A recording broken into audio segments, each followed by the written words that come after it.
So you're very welcome, everyone. This session is on LinkedIn, particularly, and I suppose the value of LinkedIn and the way you can use LinkedIn in networking. So feel free to use the chat function if you have any questions. Um, but I'll bring you through the slides. I am recording it, so it will be made available to you to review afterwards on our website. And I'm also going to get you, I call this a LinkedIn workshop because the idea is to try and get you to do, maybe one or two activities during the session, even if it's pen and paper, that's fine, just to kind of, I suppose, get you into the process and the mode of like kind of thinking about things.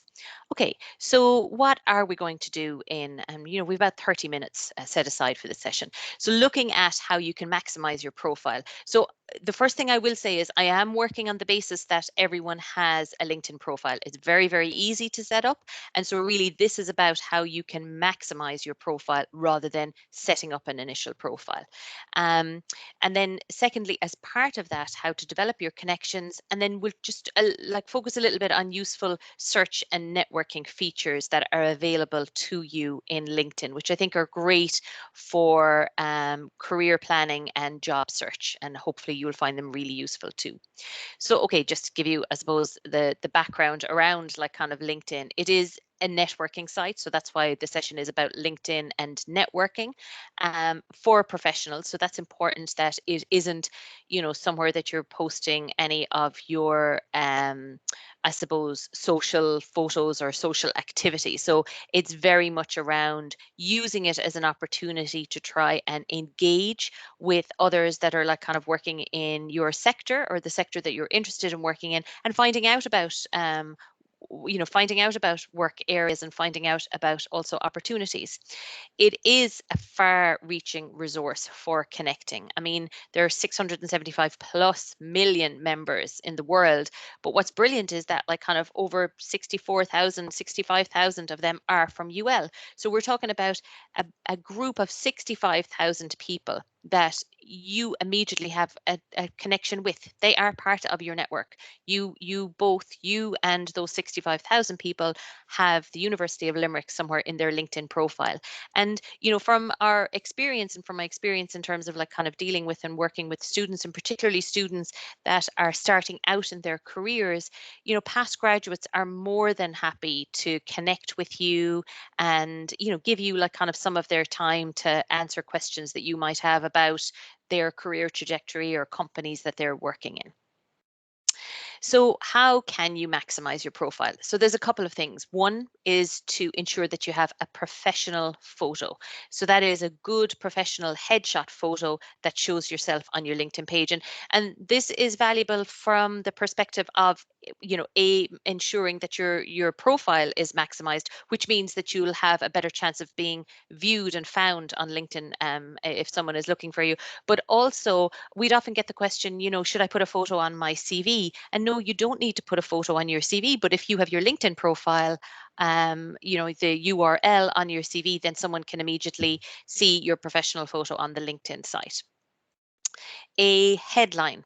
So we will do a little bit of work today on a headline. So that's the activity I'm going to get you to do. And basically the headline is that information that's under your name. You can create your own vanity URL. So by that, I mean your web link that, again, very useful for you when you're putting it on your CV.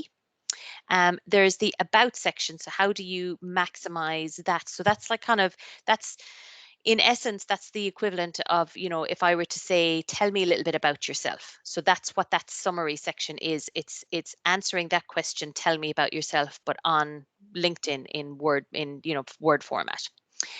You've got the opportunity then to, expand on your experience in education and ensure that you have completed that, add skills, get recommendations, and doing all of these things will help you achieve or aim for an all-star profile. And having an all-star profile is what is going to ensure that the LinkedIn algorithm will, push you up to the top when like kind of searches are being undertaken, particularly like kind of, for example, by recruiters. Okay, so let me start off by asking you to use the chat function and ask you what's wrong with the photos here that you can see. So just use the chat function there on the side and tell me, what do you think is wrong with any of those photos? So you can say, 1, 2, 3 going across, 4, 5, 6. I should have numbered them for you. So just give you a minute or two to. That's great. A couple of people typing already.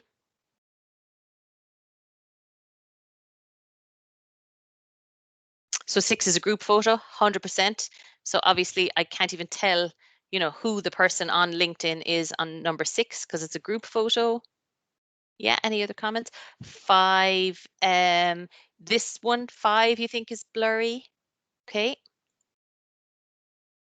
So maybe if this is 5, it's definitely in the distance. Yeah. This one maybe not so blurry, but this one could do with something else maybe.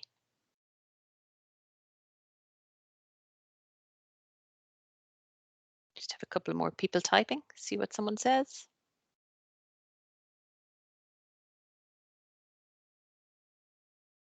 No photo at all, absolutely. So number 1, no photo at all in it. Number 1 and 4 are not profile photos, someone said. Absolutely, 100%. Yeah. So this one, you've no photo at all, so don't know who the person is. And this is a logo as opposed to a photo. So yeah, very good. So exactly. So the number 1 needs a photo. Number 2, the quality is very poor in that it's very dark background. Number 3, can't see you, so that's definitely both blurry and standing in, and it's more the shot of the building than it is of the person. Not to use a logo. I think this one is more about the smile. So what you want is it to be a professional photo, but that doesn't mean that you have to be very, very serious. And absolutely, you were spot on this one. How do I know who you are? Because there's so many in the photo. Excellent. So the thing about a professional photo is that LinkedIn tells you that you're 14 times more likely to be viewed if you have a photo on your profile. And so it's well worth your while, getting a professional photo or getting a decent headshot photo and putting that on your profile. So your headline now is the next bit. So your headline is that piece of text that's immediately under your name. Now, what's important about that is it's the first thing that people see. It follows your name in a search. So fine for me to say that I am the postgrad careers advisor at the University of Limerick because that's my role. But for you guys, particularly if you are looking to find opportunities, you won't have a job title or a company brand yet that you can use. So what you're trying to do is distill, as much as you can about your professional personality into like kind of an eye-catching phrase. So what might that look like? So there's a couple of ways that you can do that. You can write your course. So for example, and so first of all, the thing to say is that you have 120 characters that you can use for this. So one of the recommendations would be, particularly if you're looking for opportunities, to put in your course title. So here we're saying International Management MSc at UL. And again, it's fine to use like kind of abbreviations and symbols in the headline because you are limited in terms of the numbers of characters. You could say, and then use like kind of the bar to separate. So what I'm finding out then is the course that you're doing, the experience that you have, and when you're available. So we're using like kind of that 120 characters to tell us 3 different things that are very relevant to this person who's like kind of going to be looking for graduate jobs after they finish. So international management MSc, 9 months at, and you might name the company, available for role in August 20 or for, in August 21, for example. Next one up, Masters of Law at UL, first class honors law undergrad NUIG. So again, this person is, highlighting their award category. Now, that's perfect. So we don't know when they're available, and that's okay. You don't have to, but again, it's all the time trying to maximize as much as you can the information that you want to get across to employers. But obviously a quick way of like kind of adapting the first class honors here would be to say 1.1 honors. So again, you're saving yourself because because you only have 120 characters. And so on. You'll see the other two, the final year mechanical engineer or the master's in taxation student. So what I would like you to do now is just to take 3 minutes and just like kind of jot down, what you would put into your own headline. Okay, so next up then is the summary section. So this is probably a little bit more detailed, and you have, I suppose, a little more freedom in terms of, being creative in terms of how you express this. So this is about you. Would suggest that you write it in the first person. So, I am, love, I'm passionate about. And it is around like kind of introducing. So like I said, if I were to say to you, tell me a little bit about yourself, you might tell me, I suppose in a broad sense, you tell me a little bit about your education. So what you're studying now, maybe what you studied if you're a postgrad. You might tell me a little bit about your work experience, and you might tell me about your extracurricular activities.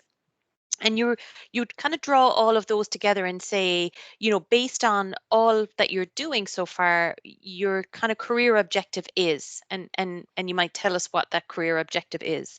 It is also useful then to insert some keyword tags here, because if recruiters are using keywords in searching for people, this is a good opportunity for you to put those in there. We'll see other opportunities in a few minutes now, but into your summary is a point that you could do that.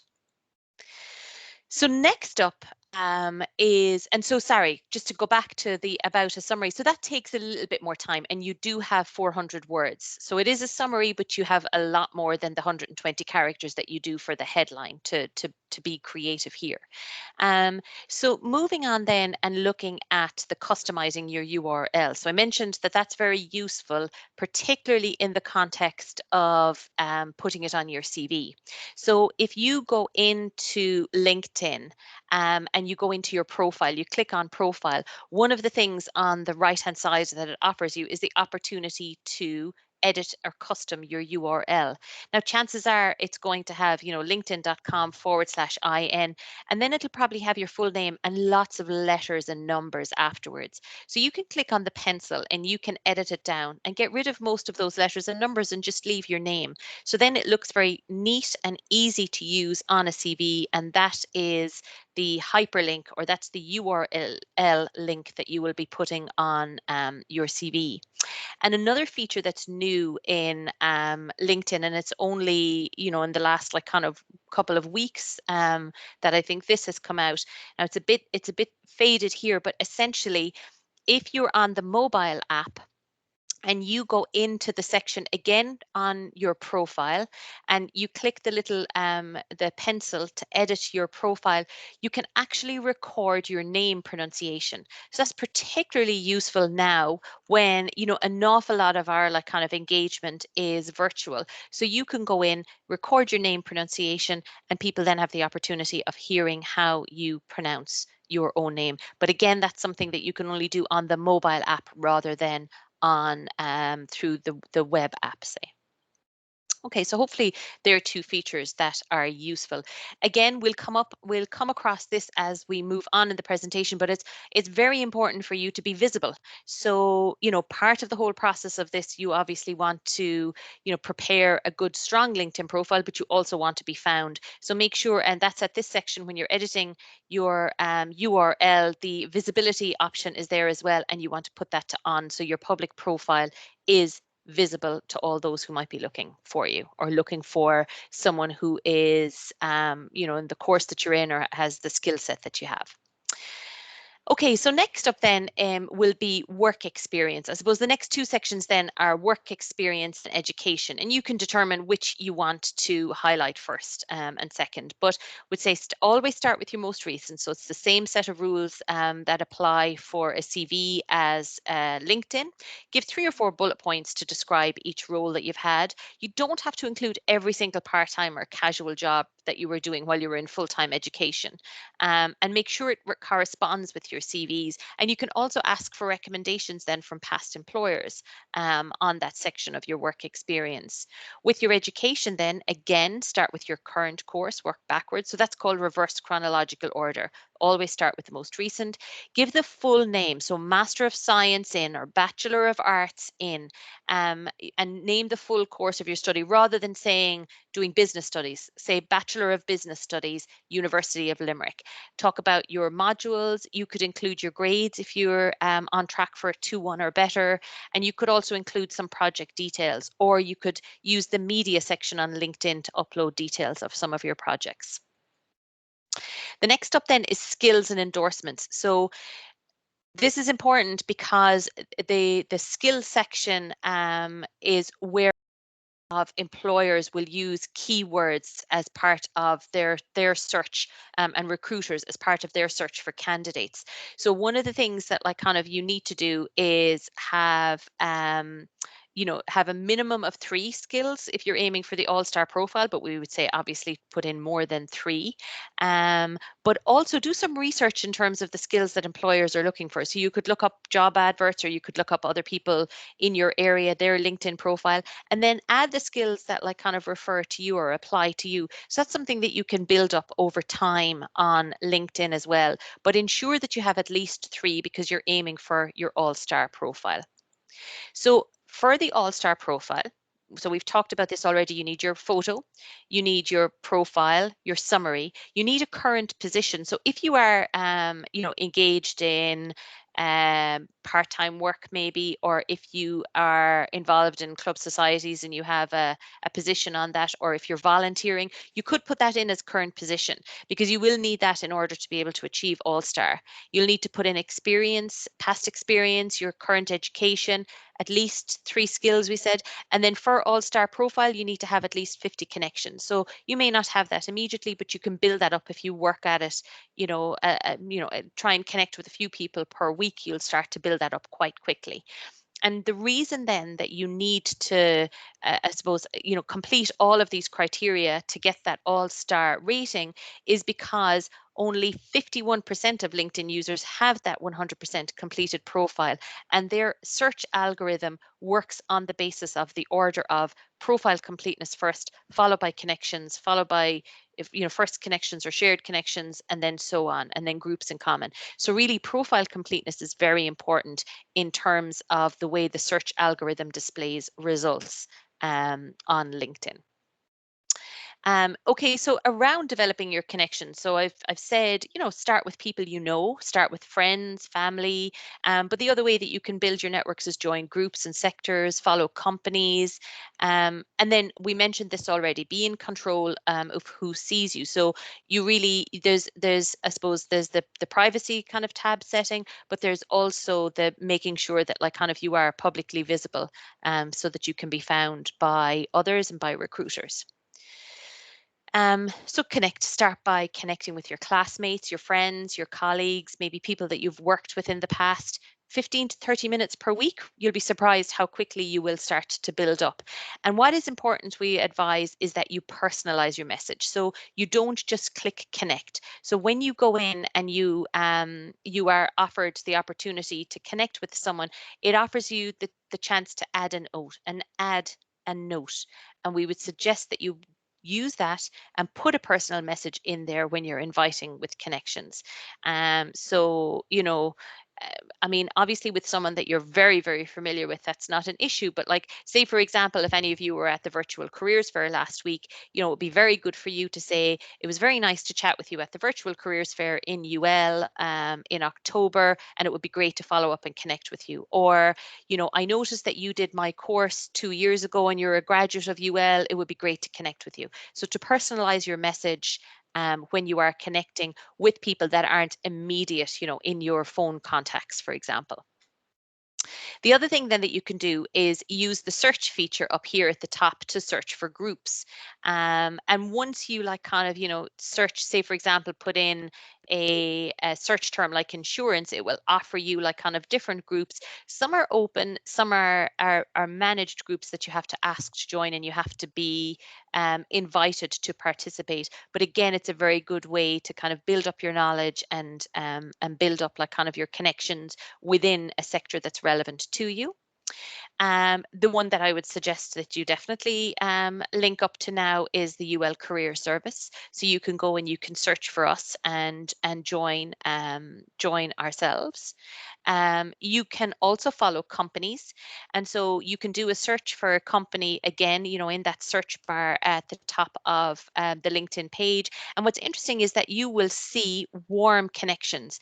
So you will see on the right hand side, for example, here, this is looking at Accenture, so I can follow the company, but it will also tell me that there are 5 of my connections that work here. Or you can see like kind of the employees, and you can start to find warm connections, because those connections mightn't be first connections, they might be second, third, or fourth connections. And then I can say, oh, I noticed that you're an alumni of UL, it would be great to connect with you, I'm interested in Accenture, and I see that you're working here now, for example. And then, as I mentioned, keep track of your settings. So go into like kind of the privacy section and just make sure. I suppose one of the things that I would say is that if you are going and doing a lot of changes now, to update your profile, you could turn this off. You could, in terms of sharing job changes, education changes, and work anniversaries, you could turn that off for the moment until you've made all your changes, and then turn it back on. And then each time there's a major change in your status, it will update it on LinkedIn, and your followers or your all your connections will be notified. So the final thing that I wanted to just like kind of cover is around the job search and networking. So a really useful tool on LinkedIn is, so there's 2 useful tools. One is the job search and the job alert section. So if you go there, you see it looks like a little briefcase on your main menu bar, and you can turn on the job alerts. And when you turn that on, then there's the option here. It says manage alerts, and you can state the type of job, the sector, the location that you're interested in. So that's very useful to turn on, so you are being informed of the types of roles that you're interested in that are open and available and looking for graduates at the moment. And it allows you then to determine what your preferences are. So let recruiters know you're open to possibilities, signal your interest to recruiters. So you can change these to a yes, I have them, at a no, I'm obviously not looking for recruiters to contact me. But you can go in and you can do that, and that's all available on that privacy tab section. But the other thing that is very, very useful is the alumni feature. So it's very good for looking at career paths and identifying contacts. So to get into that, you will go into the University of Limerick, the school page on LinkedIn. And down here on the left-hand side, you'll see that like kind of one of the tab options is alumni. And when you click on that, it will highlight for you the 64,000 or the 65,000 people who have the University of Limerick in their profile. And you can then start to search that. You can start to drill that down and find out students or graduates who have done your course, who you can sort it by where they live. So you can see 45,000 are in Ireland, but there's 4,500 in the States. You can see where they work now. So you could even if you're just interested in a company, you could go straight into Northern Trust, and you could see that there's 421 people here. And then you could do a search within that to find someone who's interested in compliance, and then you'll find like kind of the cross connections there that you might be able to connect with on LinkedIn. So we're coming to the end. We'll have a few minutes for questions if anyone has any. But the things that I would suggest to you that you could do now would be, first of all, complete and enhance your profile. So go back and look at the criteria to try and achieve the all-star profile status, and complete as many of those as you can. Secondly, to kind of spend that 15 or 30 minutes a week connecting and growing your network, whether that's with individuals or groups. You could join 2 or 3 relevant networking groups to you. which would be very useful going forward. Maybe follow companies or sectors, or indeed you can follow people. So, you can follow people that you're interested in, and not to forget checking out the alumni section. That is like kind of very, very useful tool for you to be able to use for your career search. And of course, most importantly, make your profile public, because as a networking tool, it's of very little use to you if people can't find you and network with you.